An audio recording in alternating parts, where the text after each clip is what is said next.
It was only a few at first, 5 or 10, but it began to grow into a sizable flock. The followers began to take care of me, washing and feeding and seeing to my every whim except the most important. I would ask them to release me, beg them to let me go, but it was always interpreted as a test of some sort. Their God was testing them to see if they were loyal to the here or to the hereafter, and they would thank me for helping them fortify their belief in me as they slid my hands back into the restraints or pushed my head back into the buckles. I yelled at them, called them idiots. I tried to push them, but the constant use of sedatives and the lack of exercise had me weak.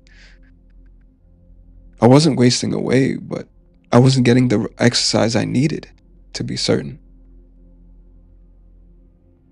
I could do little to free myself.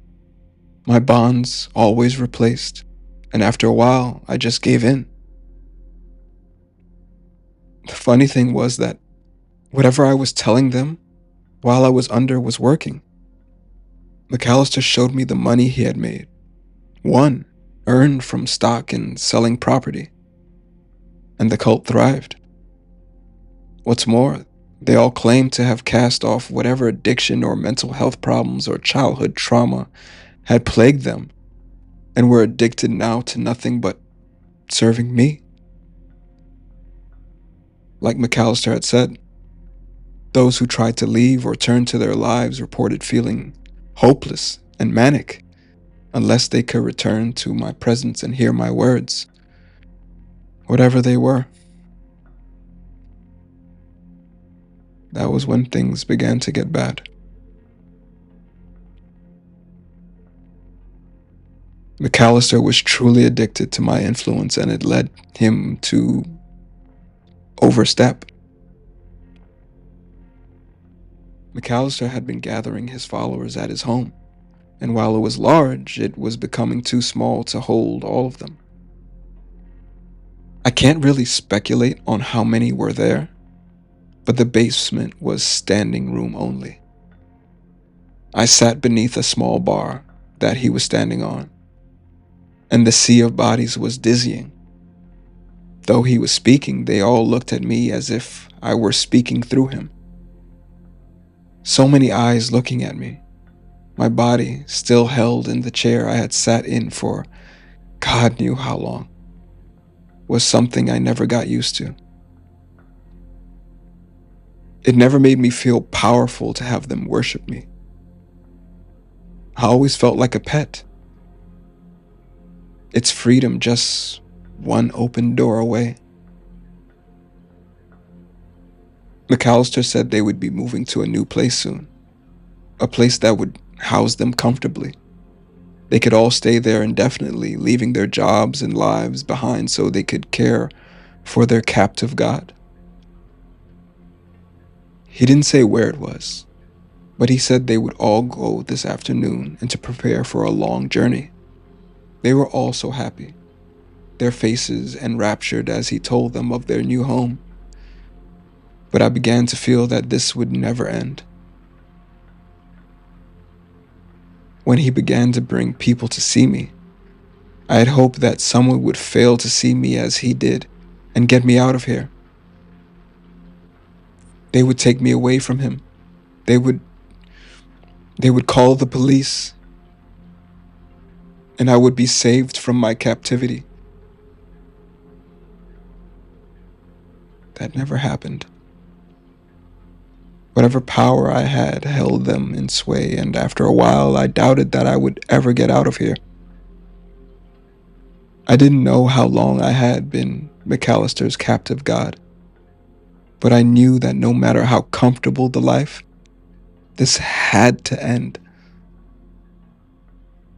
I decided then that if they weren't going to get me out, I would have to do it myself. Strangely, my chance came that very day. They had all left me so they could prepare, and as I sat in the shadowy basement, I realized that my wrist strap was undone. This had never happened before, and for a moment I wasn't sure what to do. It took all the energy I had to focus enough to get that hand to undo the other strap. And when I bent down to undo my legs, the effort seemed to take years. My mind was like unraveled yarn, and it was hard to focus on any particular task. When the bonds came off my legs, I got shakily to my feet before bending to rub some life into them. They were prickly from lack of use, and I took shaky steps as I made for the stairs. I got to the top before I was discovered. I peeked through the door and into the barren kitchen beyond. The cupboards were empty, the countertops clean, and I could tell that this room had already been cleaned out for the move. I had just decided to take a step out and make for the back door when someone walked into the kitchen and saw me. They called for McAllister, walking to me as they insisted I return to my chair. I pushed at them, telling them to get out of my way, but as I lunged for the back door, I heard others coming in to stop me. I made it to the backyard, squinting as the sun hit my eyes, but found it fenced with tall wooden boards. I was grabbed then by many hands, and when someone slipped a needle into my neck, I looked back to see McAllister instructing them to get me to the car.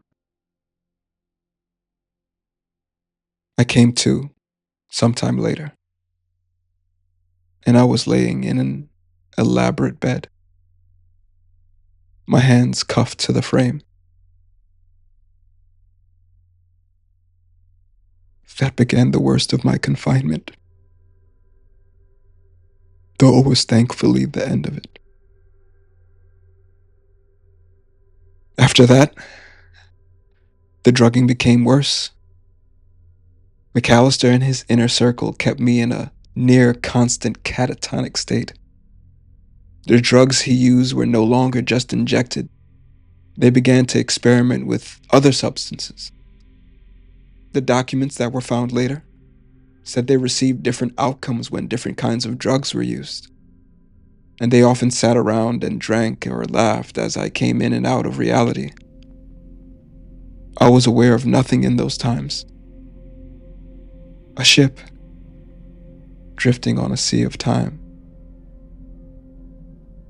I could have been with them for days. I could have spent decades under their control. But to me, time was only islands glimpsed from afar.